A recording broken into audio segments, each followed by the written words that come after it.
जब इसी ऐवान में एक मुसलमान एमपी को टेररिस्ट कहा गया क्योंकि वो मुसलमान है, उस नाजायज़ आवाज़ को कैसे खामोश किया या आपने उन आवाज़ों को उठने दिया? ऑनरेबल स्पीकर, एक मिनट बैठिए। यहाँ पे ऐसी मिसाल नहीं होनी चाहिए थी और आप उसके कस्टोडियन थे।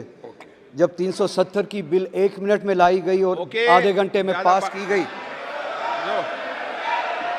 आधे घंटे में पास की गई। प्लीज बैठिए। माननीय सदस्य प्लीज सिट डाउन। इस हाउस का कैरेक्टर बदल चुका है सर, इस हाउस का कैरेक्टर बदल चुका है। अब बीजेपी स्टीम रोल नहीं कर पाएगी। जनाब स्पीकर साहब, मैं आपको जम्मू कश्मीर नेशनल कॉन्फ्रेंस की तरफ से स्पीकर मुंतखब होने पे मुबारकबाद पेश करता हूँ और आपसे ये गुजारिश है कि आज के बाद आप न बीजेपी है, न कांग्रेस है, न समाजवादी है। आज के बाद सिर्फ आपकी एक ही पार्टी है, आईन Hind, the constitution of India. उम्मीद है कि आज के बाद आप उसके कस्टोडियन होंगे और इस हाउस में, जिसे जमहूरियत का सबसे बड़ा इदारा कहा जाता है, जमहूरियत की मिसालें होगी।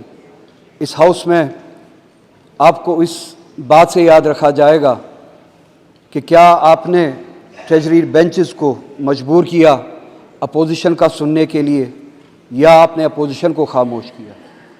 आपको P20 के लिए याद नहीं किया जाएगा, आपको याद किया जाएगा जब इसी ऐवान में एक मुसलमान एमपी को टेररिस्ट कहा गया क्योंकि वो मुसलमान है। आपने उस आवाज़ को, उस नाजायज़ आवाज़ को कैसे खामोश किया या आपने उन आवाज़ों को उठने दिया। अगर एक एमपी जो चुना हुआ नुमाइंदा होता है, अगर उसको इस हाउस में जमहूरियत के बड़े इदारे में टेररिस्ट कहा जा सकता है, तो उन मुसलमानों को सड़कों पे भी टेररिस्ट कहा जा सकता होगा। इसी तरह से ऑनरेबल स्पीकर, एक मिनट बैठिए। माननीय सदस्यगण, ये सदन का पहला दिन है। आप बोलते समय क्या टिप्पणी कर रहे हैं उसका ध्यान रखो। अभी कार्यकाल को देखो, उसके बाद टिप्पणी करो। बात कर रहा हूँ मैं, ये गुजारिश करूँगा, सबसे बड़ा इदारा है जमहूरियत का, यहाँ पे ऐसी मिसाल नहीं होनी चाहिए थी और आप उसके कस्टोडियन थे। जब 370 की बिल 1 मिनट में लाई गई और आधे घंटे में पास की गई, आधे घंटे में पास की गई। प्लीज बैठिए। आप रहिए, इनको ज्ञान नहीं है, उस पर 9.5 घंटे तक डिबेट हुई थी। चलो बैठे, चलिए। ओके। फ्रांसिस जॉर्ज,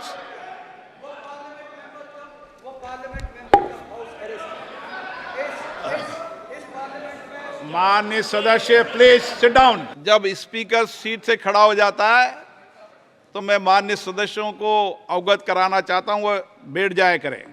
ये मैं पहली बार कह रहा हूं, मुझे 5 साल कहने का अवसर नहीं मिलना चाहिए। असाउद्दीन ओवैसी जी।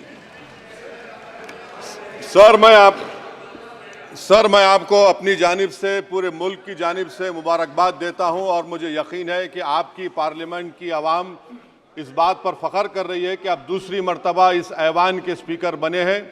सर, आप इस हाउस के रिपोजिटरी हैं, कस्टोडियन हैं, मगर हकीकत यह है कि अक्सरियती जमात के पास नंबर है मगर उनके पास अक्सरियत की ताकत नहीं है। यहाँ अपोजिशन के पास अक्सरियत की आवाज़ भी है।